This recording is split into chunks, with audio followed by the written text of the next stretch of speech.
Prólogo. El sueño apareció por primera vez durante mi segunda semana en Turmont, y venía a visitarme al menos 2 veces al mes. Supongo que tiene sentido que naciera allí, detrás de la valla eléctrica que zumbaba alrededor del campo. Todo en aquel lugar te marchitaba hasta sacar lo peor de ti, y no importa cuántos años pasaran, 2, 3, 6, con aquel uniforme verde, encerrada en la misma rutina monótona, el tiempo se había detenido y traqueteaba como un coche destartalado a punto de detenerse para siempre. Sabía que estaba haciéndome mayor. Veía atisbos de mi rostro cambiante en las superficies metálicas de las mesas del comedor militar, pero yo no lo sentía así. ¿Quién era yo y por qué había sido desconectada, quedándome varada en medio de ninguna parte?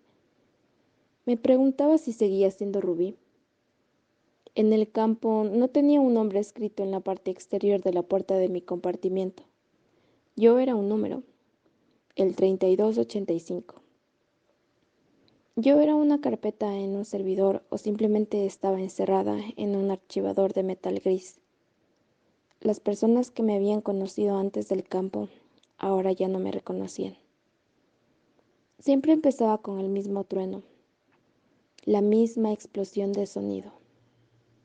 Yo era vieja, estaba retorcida y encorvada y dolorida, de pie en medio de una calle muy transitada.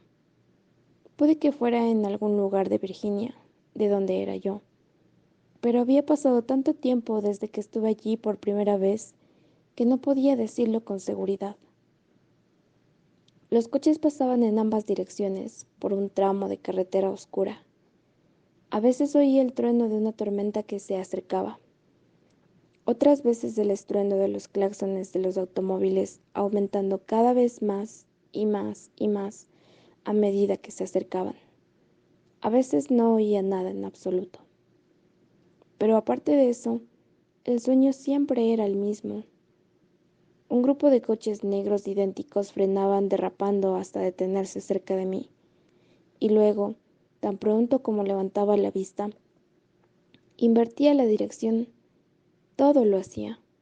La lluvia se elevaba desde el gomoso asfalto negro, flotando en el aire en forma de perfectas gotas brillantes.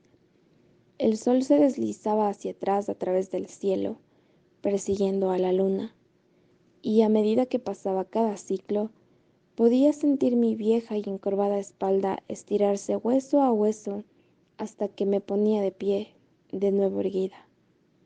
Al elevar las manos hasta mis ojos, las arrugas y las abultadas venas azuladas se desvanecían, mientras la vejez desaparecía de mi cuerpo. Y luego las manos se me hacían más y más y más pequeñas. Mi visión de la carretera cambiaba. Mi ropa parecía tragarme entera. Los sonidos eran ensordecedores, cada vez más molestos y más confusos. El tiempo corría hacia atrás más deprisa, enmarañándome, estrellándose contra mi cabeza. Solía soñar con que volvía atrás en el tiempo, para recuperar las cosas que había perdido y la persona que era yo antes. Pero ya no he vuelto a soñar. Capítulo 1. El hueco de mi brazo presionaba contra la garganta del hombre, apretando mientras las suelas de goma de sus botas empujaban contra el suelo. Clavó las uñas en el tejido negro de la camisa y de los guantes, arañando desesperadamente. Empezaba a faltarle el oxígeno en el cerebro, pero eso no mantuvo a raya los destellos de sus pensamientos.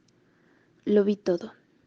Sus recuerdos y pensamientos ardieron al rojo vivo detrás de mis ojos, sin darme tregua, ni siquiera cuando la mente aterrorizada del guardia de seguridad trajo una imagen de sí misma a la superficie, con los ojos muy abiertos y fijos en el techo del pasillo oscuro.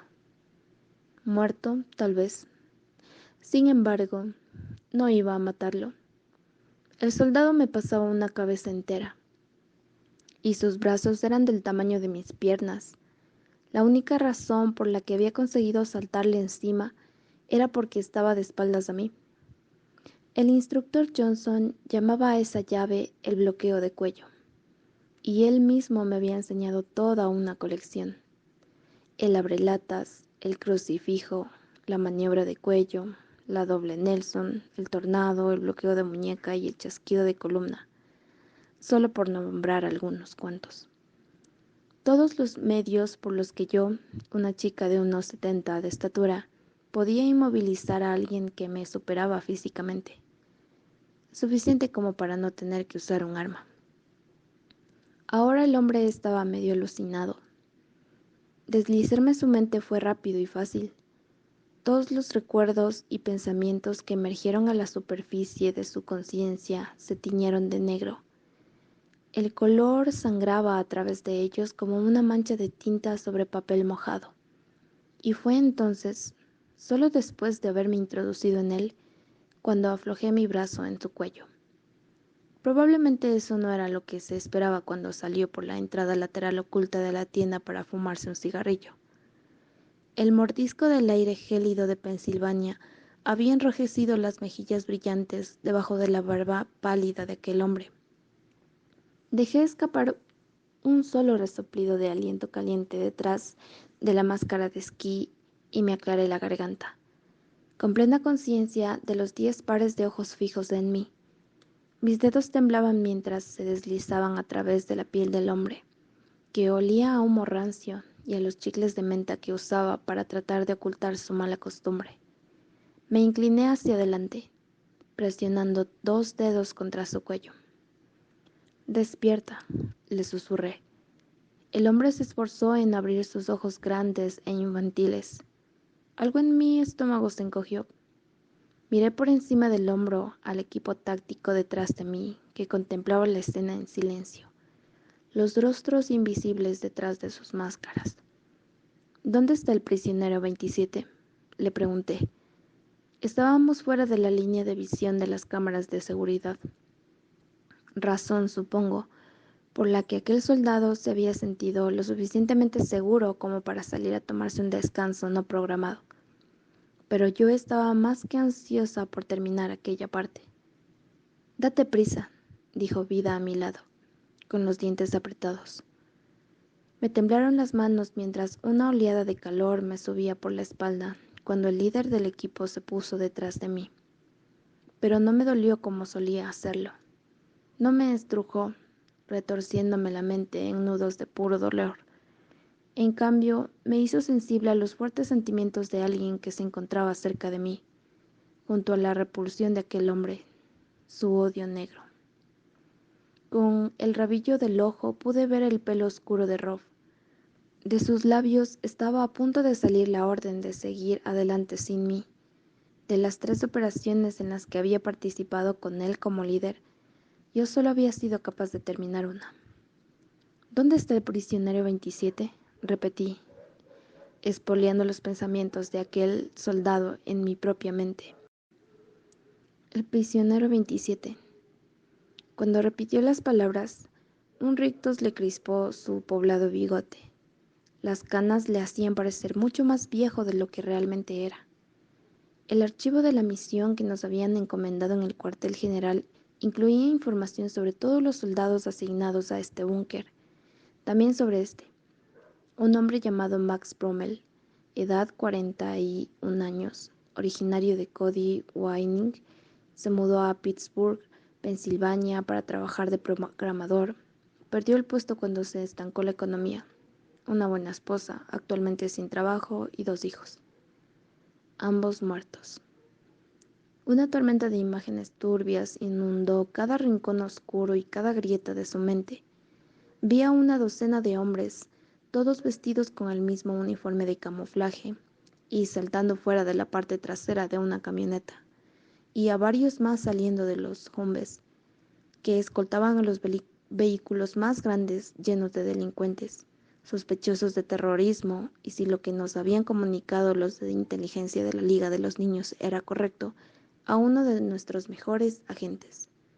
Vi ahora con más calma a esos mismos soldados sacar 1, 2, no, 3 hombres de la parte trasera del camión.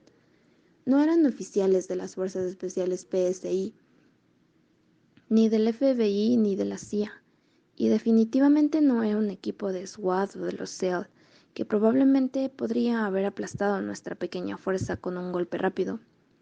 No eran soldados de la Guardia Nacional, llamados de nuevo al servicio activo debido a los terribles tiempos que corrían. Nuestra inteligencia había, al menos, aceptado con eso.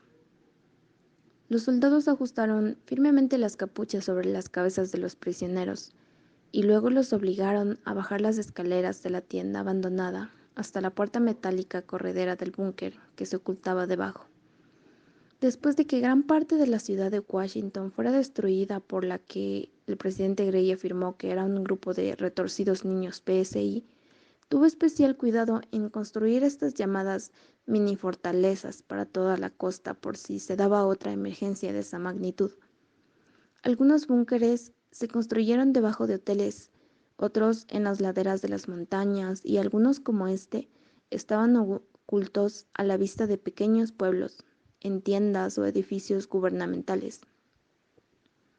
Eran para la protección de Gray, para la protección de su gabinete y para la de importantes funcionarios militares, y al parecer, para encarcelar a amenazas de alto riesgo para la seguridad nacional, incluyendo a nuestro propio prisionero 27, que parecía estar sometido a algún tratamiento especial. Su celda estaba al final de un largo pasillo, 2 pisos más abajo. Era una habitación de techo bajo, solitaria y oscura. Las paredes parecían gotear a mi alrededor, pero el recuerdo se mantuvo estable. Todavía llevaba la capucha y le habían atado los pies a las patas de la silla metálica que había en el centro de la celda, bajo el halo de la luz de una bombilla desnuda. Me retiré de la mente del hombre, liberándolo a él y a mí misma de mi presa física y mental. Se deslizó hasta el suelo por el grafiti de la pared de la lavandería abandonada, todavía bajo las garras de la neblina de su propio cerebro. Borrarle la memoria de mi cara y de la de los hombres detrás de nosotros en el callejón era como sacar las piedras del fondo de un estanque claro, poco profundo. 2 pisos más abajo, sala 4B, dije volviéndome hacia Rob. Teníamos un esbozo esquemático de la disposición del búnker, pero nada en cuanto a los pequeños detalles de dirección. No íbamos a ciegas, pero no es que estuviéramos moviéndonos por aquel espacio con mucha precisión. Sin embargo, el diseño básico de aquellos búnkeres siempre era el mismo: una escalera o un ascensor que bajaba por un extremo de la estructura y un largo pasillo que derivaba desde allí hacia cada nivel. Levantó una mano enguantada, interrumpiendo el resto de mis instrucciones y señalando al equipo detrás de él. Yo le di el código que había extraído de la memoria del soldado, 689999, y me aparté, tirando de vida hacia mí. Ella me empujó hacia el soldado más cercano, gruñendo. No podía ver los ojos de Rob detrás de sus gafas de visión nocturna cuando brilló la luz verde, pero no lo necesité para poder leer sus instrucciones. No había pedido que viniéramos, y estaba claro que no nos quería porque allí él, un ex-ranger del ejército, como le encantaba recordarnos, podría haber manejado todo esto fácilmente con un puñado de sus hombres. Más que nada creo que estaba furioso porque después de todo tenía que hacerlo. La política de la liga era que si te capturaban, quedabas automáticamente desautorizado y nadie vendría por ti. Si Alban quería que este agente volviera, es que tenía una buena razón para ello. El reloj se puso en marcha en el momento en que se abrió la puerta. 15 minutos para entrar, agarrar al prisionero 27 y largarnos de allí bien lejos y a toda velocidad. Sin embargo, ni siquiera sabíamos si disponíamos de tanto tiempo. Rob solo había estimado cuánto tiempo tardarían en llegar los de apoyo una vez que se activaran las alarmas. La puerta se abrió a la escalera de la parte trasera del búnker. Sumida en la penumbra, bajaba en espiral, sección por sección, solo con unas pocas luces en los escalones de metal para guiarnos. Oía a uno de los hombres contar el cable de la cámara de seguridad de la pared, por encima de nosotros. Noté la mano de vida que me empujaba hacia adelante, pero tardé mucho, demasiado en conseguir que mis ojos se acostumbraran. Restos de los productos químicos de la lavandería flotaban en el aire seco reciclado, quemándome los pulmones.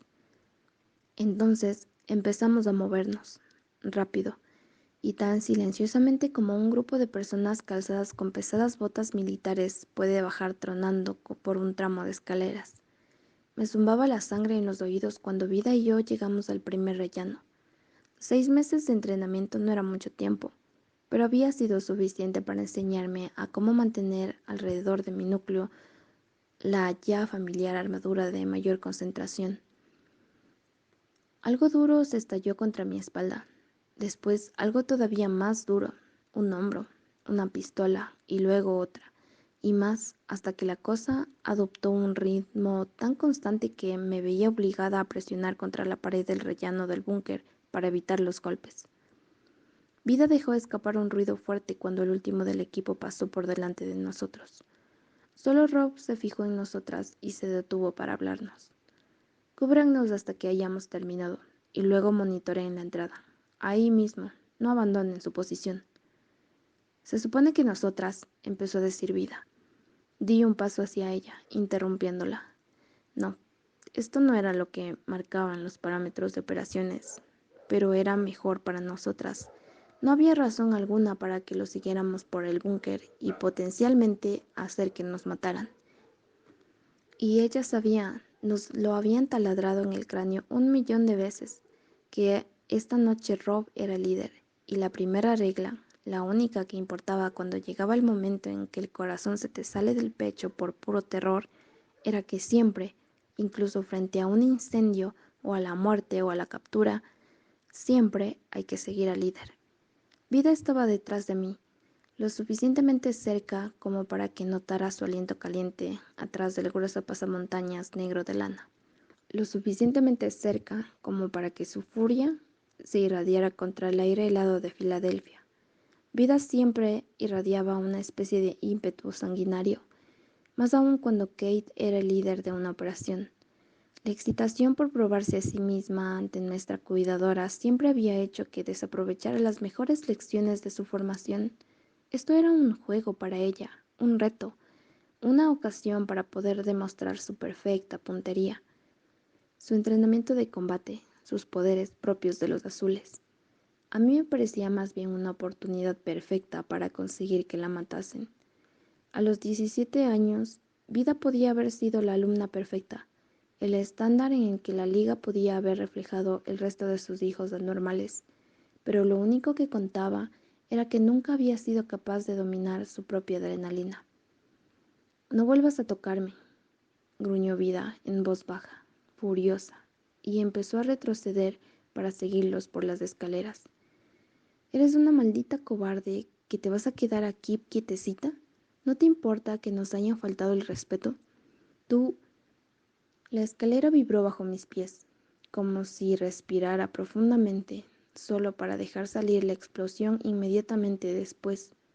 La denotación pareció detener el tiempo. Salí volando, lanzada con tanta fuerza contra las puertas que pensé que me fracturaba el cráneo. Vida se estrelló contra el suelo y se cubrió la cabeza. Y fue solo entonces cuando el rugido de la granada de la conmoción llegó hasta nosotros, ya que voló en pedazos la entrada de debajo. El humo y el calor eran lo bastante densos como para someternos por completo, pero la desorientación era mucho peor. Cuando me obligué a abrir los ojos, noté los párpados como si me hubieran arrancado la piel a tiras, en carne viva. Una luz carmesí pulsaba a través de la oscuridad, abriéndose paso entre las nubes de escombros de cemento. Un intenso palpitar me retumbaba en los oídos, pero no eran los latidos de mi corazón, era la alarma. ¿Por qué habían utilizado la granada cuando sabían que el código para esa puerta sería el mismo que el de afuera? No habían sonado disparos. Estábamos tan cerca que habríamos oído al equipo táctico cargando sus armas. Ahora todo el mundo sabría que estábamos allí, y eso no tenía sentido tratándose de un equipo de profesionales. Me arranqué la máscara de la cara. arañándome la oreja derecha. Sentí un dolor agudo y punzante y la unidad de comunicaciones se desprendió en pedazos. Apreté la mano enguantada contra ella cuando cayó a mis pies, sintiendo una oleada de náuseas tras otra. Pero cuando me volví para buscar a Vida, para arrastrarla por las escaleras hacia la noche helada de Pensilvania, ya se había ido. Aterrorizada y con los latidos del corazón retumbándome en el pecho, busqué su cuerpo a través del hueco de la escalera y vi al equipo táctico pasar al otro lado. Me apoyé en la pared, tratando de mantenerme en pie. ¡Vida! Oí la palabra salir de mi garganta, pero descendió bajo el zumbido de mis oídos. ¡Vida! La puerta del rellano estaba destrozada, abollada, chamuscada, pero al parecer todavía funcionaba. Crujió y comenzó a abrirse, solo para bloquearse a mitad de camino con un chirrido horrible. Retrocedí hacia la pared, subiendo 2 peldaños por las escaleras rotas. La oscuridad me ocultó con su manto cuando el primer soldado se deslizó a través de la puerta, balanceando el arma de fuego en el estrecho espacio. Respiré profundamente y me puse en cuclillas. Tardé 3 parpadeos en aclarar la visión, y para entonces los soldados ya cruzaban la puerta. Saltaban por encima del agujero irregular en la plataforma del rellano y continuaban por las escaleras. Vi a 4, luego a 5, luego a 6, tragados por el humo. Una serie de extraños estallidos y zumbidos parecía seguirlos, y no fue hasta que me puse de pie, deslizando el brazo por encima de mi cara, cuando me di cuenta de que abajo había un tiroteo. Vida se había ido. El equipo táctico estaba ahora metido en un avispero de su propia creación, y el prisionero 27, maldita sea, pensé, moviéndome hacia el rellano. Habitualmente habíamos unos 20 o 30 soldados en la dotación de personal de estos búnkeres.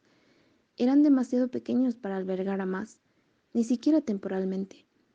Pero solo porque el pasillo estuviera vacío, no significaba que el tiroteo de abajo hubiera concentrado toda su atención. Si me atrapaban, eso sería todo. Estaría acabada, muerta, de una manera u otra. Pero estaba ese hombre que había visto, al que llevaba la capucha sobre la cabeza. No sentía ninguna lealtad particular hacia la Liga de los Niños. Había un contrato entre nosotros, un extraño acuerdo verbal tan formal como sangriento. Aparte de mi propio equipo, no tenía a nadie por quien preocuparme, y ciertamente no había nadie que se preocupara por mí más allá del mínimo indispensable para mantenerme viva y disponible para atacar a sus objetivos como un virus. Mis pies no se movían, no todavía. Había algo en esa escena que se repetía una y otra vez en mi mente. Era la forma en que le habían atado las manos, en cómo se habían llevado al prisionero 27 hasta la desconocida oscuridad del búnker. Era el brillo de las armas, la improbabilidad de escapar. Sentía que la desesperación crecía en mi interior como una nube de vapor, esparciéndose a través de mi cuerpo. Sabía qué se sentía al ser un prisionero. Sabía qué era sentirse capturada por el tiempo y que cada día perdieras un poco más de esperanza de que la situación cambiara, de que alguien viniera a ayudarte. Y pensé que, si uno de nosotros podía simplemente llegar hasta él para demostrarle que estábamos allí antes de que fallara el operativo, valdría la pena el intento. Pero no había manera segura de avanzar hacia abajo, y el fuego cruzado estaba haciendo esos estragos de los que solo son capaces las armas automáticas. El prisionero 27 sabría que allí hubo alguien, y también que no había sido capaz de llegar hasta él. Tuve que librarme de esa compasión. Tenía que dejar de pensar en que aquellos adultos merecían ningún tipo de piedad, especialmente los agentes de la liga. Para mí, incluso los nuevos reclutas apestaban a sangre. Si me quedaba allí, justo donde Rob me había ordenado, nunca podría encontrar a Vida. Pero si me iba y le desobedecía, se pondría furioso. Tal vez él querría que estuviera aquí de pie cuando se produjo la explosión, me susurró una vocecita en el fondo de mi mente. Tal vez esperaba que... No, no iba a pensar en eso ahora. Vida era mi responsabilidad, no Rob, no el prisionero 27. Maldita vida la víbora. Cuando yo estuviera fuera de aquí, cuando encontrara vida, cuando ambas estuviéramos seguras de vuelta en el cuartel general, volvería de nuevo la situación en mi mente. No ahora. Mis oídos todavía zumbaban con su propio pulso, demasiado fuerte para poder escuchar los fuertes pasos procedentes del puesto de vigilancia en la lavandería. Literalmente chocamos el uno contra el otro cuando mi mano rozó la puerta exterior. Aquel soldado era muy joven. Si solo me fijaba en las apariencias, habría pensado que tenía un par de años más que yo. Ryan Davidson, me dictó mi cerebro, haciendo emerger todo tipo de información inútil desde el archivo de la misión. Nacido y criado en Texas, guardia nacional desde que su colegio había cerrado, estudiante de historia del arte. Sin embargo, una cosa era tener la vida de alguien impresa en nítidas letras negras y otra tenerla frente a ti. Era algo completamente distinto a encontrarse cara a cara con la carne y la sangre. Era distinto a notar el olor caliente de su respiración y ver el pulso en su garganta. «Ah, alto», exclamó mientras sacaba la pistola, pero le lancé una patada a la mano y envié el arma dando tumbos por el rellano hasta caer escaleras abajo. Ambos nos lanzamos por ella. Me golpeé con la barbilla en el metal plateado y el impacto me sacudió el cerebro. El dolor me cegó durante un segundo, pero entonces vi un pristino destello blanco frente a mis ojos y después todo se volvió de color blanco brillante. El dolor empezaba a dispararse cuando el soldado se lanzó encima de mí y me golpeó contra el suelo, haciendo que me clavara los dientes en el labio inferior y se me abriera una brecha. La sangre salió a borbotones, salpicando por el hueco de la escalera. El guardia me inmovilizó en el suelo con todo su peso. En el instante en que sentí que cambiaba de posición, supe que estaba cogiendo su radio. Pude escuchar la voz de una mujer que decía «Informe de estado» y «Voy a subir», y darme cuenta de lo jodida que estaría si cualquiera de aquellas dos cosas sucedía de verdad. Me subió en ese estado de el instructor Johnson, que le gustaba definir como un pánico controlado. Pánico porque la situación parecía intensificarse rápidamente. Controlado porque en aquel contexto yo era la depredadora. Yo tenía una mano sobre el pecho y la otra contra mi espalda y su estómago. Usé esta última. Palpé su uniforme lo mejor que pude, en busca de la piel desnuda. Los dedos invisibles de mi cerebro se extendieron por su cabeza y abrieron su camino, uno cada vez. Se deslizaron a través del recuerdo de la expresión de sorpresa de mi rostro detrás de la puerta, de las imágenes azules y cambiantes de mujeres bailando en escenarios con poca luz, de un campo, de otro hombre lanzándole un puñetazo. Entonces el peso se aflojó y el aire frío y rancio inundó de nuevo mis pulmones. Me di la vuelta sobre mis manos y rodillas, jadeando en busca de más. La figura que ahora estaba de pie junto a mí había arrojado al soldado por la escalera como si fuera una bola de papel arrugado. Arriba, tenemos que... Las palabras sonaban como si se pronunciaran debajo del agua. Si no hubiera sido por los mechones de cabello de color violeta intenso que sobresalían por debajo de su máscara de esquí, probablemente no habría reconocido a Vida. Su camisa oscura y sus pantalones estaban rotos, y parecía cojear un poco, pero estaba viva, y allí, y parecía que en una sola pieza. Oí su voz a través del sonido ahogado de mis oídos. «Por Dios, qué lenta eres», me gritó. «¡Vamos!». Empezó a bajar las escaleras, pero le agarré del cuello de su chaleco de clevar y tiré de ella hacia atrás. «Vamos afuera, vamos a cubrir la entrada. ¿Tu comunicador sigue funcionando?» «Todavía están luchando allá abajo», gritó. «Podemos serles útiles». Dijo que no abandonáramos nuestra posición. Entonces considéralo una orden mía. Y tenía que hacerlo, porque esa era la forma en que esto funcionaba. Eso era lo que ella más odiaba de mí, de todo esto, que tenía el voto decisivo, que tenía que hacer esa llamada. Escupió a mis pies, pero oí cómo me seguía escaleras arriba, maldiciendo entre dientes. Se me ocurrió que en ese momento bien podría sacar su cuchillo y clavármelo en la columna vertebral. Era evidente que el soldado que me encontré fuera no estaba esperando. Levanté una mano para apartar las suyas e impedir que él pudiera moverlas, pero el sonido de los disparos del arma de vida por encima de mi hombro me hicieron apartarme del soldado mucho más rápidamente que las salpicaduras de sangre de su cuello. «Nada de esa mierda», exclamó Vida, levantando el arma y plantándomela en la palma de la mano. «Vamos». Mis dedos se curvaron alrededor de su forma familiar. Era la típica arma de servicio, una Sig Sauer P229 DAG negra, que todavía, después de meses de aprender a dispararla, limpiarla y desmontarla y montarla, notaba demasiado grande en mis manos. Salimos a la noche. Traté de agarrar a Vida de nuevo para frenarla antes de que se encontrara con una situación a ciegas, pero se desembarazó de mí con un gesto rápido. Empezamos a correr por el estrecho callejón.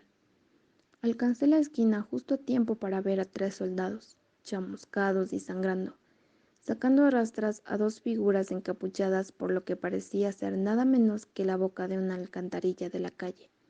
Ese punto de acceso sin duda no estaba en las carpetas que nos dieron los de operaciones. ¿Sería el prisionero 27? No podía estar segura. Los prisioneros que estaban metiendo a la furgoneta eran hombres de la misma altura, así que aún existía una posibilidad. Y esa posibilidad estaba a punto de entrar en una furgoneta y alejarse para siempre. Vida se llevó una mano a la oreja y apretó los labios hasta que se le pusieron blancos. Rob dice que quiere que volvamos dentro. Necesita apoyo. Ella ya se estaba transformando cuando la agarré de nuevo. Por primera vez, yo había sido solo un poquito más rápida. Nuestro objetivo es el prisionero 27, le susurré, tratando de expresarlo de una manera que me permitiera conectar con su estúpidamente leal sentido del deber para con la organización. Y creo que es él, para esto es para lo que nos envió al van, y si se nos escapa, toda la operación se habrá fastidiado. Él, protestó Vida, y se tragó cualquier palabra que fuera a salir de sus labios. Apretó la mandíbula, pero asintió con un casi imperceptible gesto de la cabeza. No tendrán mi culo si nos hundes, que te quede claro. Todo es culpa mía, le dije. No hay nada contra ti. Ninguna mancha en su pristino historial de operaciones, ninguna cicatriz en la confianza de Alban y Kate que habían depositado en ella. En esta situación, ella saldría ganando de todos modos, ya fuera consiguiendo la gloria del éxito de la operación o viéndome castigada y humillada. Mantuve los ojos en la escena que se desarrollaba delante de nosotros. Había 3 soldados abatibles con las armas, pero para salirme con la mía, necesitaba acercarme lo suficiente para tocarlos. Ese era el único límite frustrante para mis poderes que todavía no había sido capaz de superar, sin importar lo mucho que la liga me hubiera forzado a practicar. Los dedos invisibles que vivían dentro de mi cráneo se agitaban con impaciencia, como si estuvieran disgustados por no poder salir por su cuenta. Me quedé mirando al soldado más cercano, tratando de imaginar los detalles serpenteando, extendiéndose por el asfalto, llegando a su mente desprevenida. Pensé que Clancy podría hacer eso. Él no tenía necesidad de tocar a la gente para obtener el control de sus mentes. Me tragué un grito de frustración. Necesitábamos algo más, una distracción, algo que pudiera... Vida tiene una espalda tan fuerte y unas extremidades tan ágiles que hacen que incluso sus actos más peligrosos parezcan elegantes y fáciles. La vi levantar la pistola, estabilizarla, apuntar. Poderes, le susurré. Vida, nada de armas, o alentarás a los demás. Me miró como si me estuviera saliendo el cerebro por la nariz. Abatirlos de un disparo era una solución rápida, y ambas éramos muy conscientes de eso, pero si fallaba, y alcanzaba a uno de los prisioneros, o si ellos empezaban a disparar también, Vida levantó la mano, dio un único resoplido, irritada. Luego agitó ambas manos al aire. Los 3 soldados de la Guardia Nacional fueron alcanzados con tanta presión y fuerza que salieron volando hasta la mitad de la manzana y se estrellaron contra los coches aparcados allí. Pero si no era suficiente que Vida fuera físicamente más rápida o más fuerte, o tuviera mejor puntería que todos nosotros, también tenía un mayor y mejor control sobre sus poderes. Dejé que la parte de mi cerebro que se ocupaba de los sentimientos se apagara. La habilidad más valiosa que me había enseñado la Liga de los Niños fue deshacerme del miedo y reemplazarlo por algo que era infinitamente más frío. Llámalo calma, llámalo concentración, llámalo nervios entumecidos, pero eso es lo que hice cuando la sangre me hervía en las venas mientras corría hacia los prisioneros. Olían a vómito, a sangre y a suciedad humana. Tan diferente a las estancias limpias y ordenadas del búnker y su olor a lejía. Me dio un vuelco el estómago.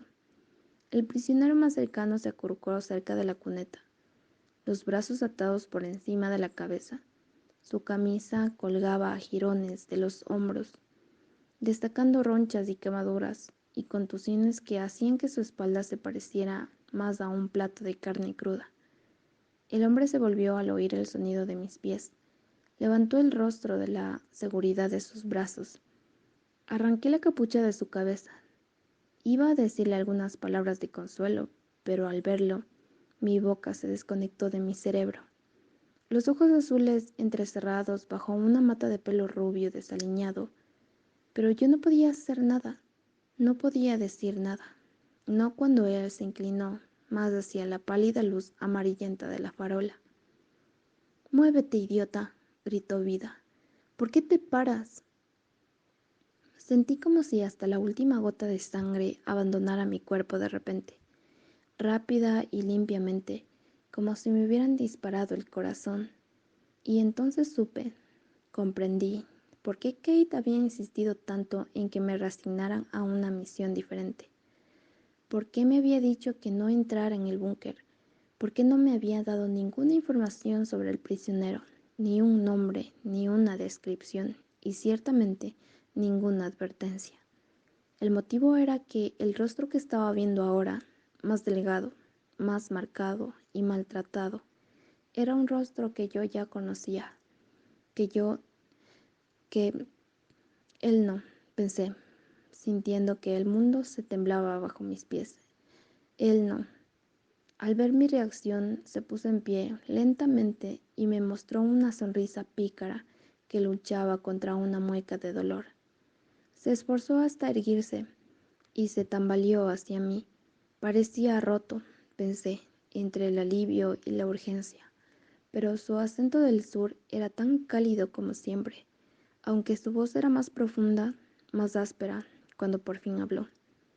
«Estoy tan guapo como creo», y juro que sentí que el tiempo se desvanecía.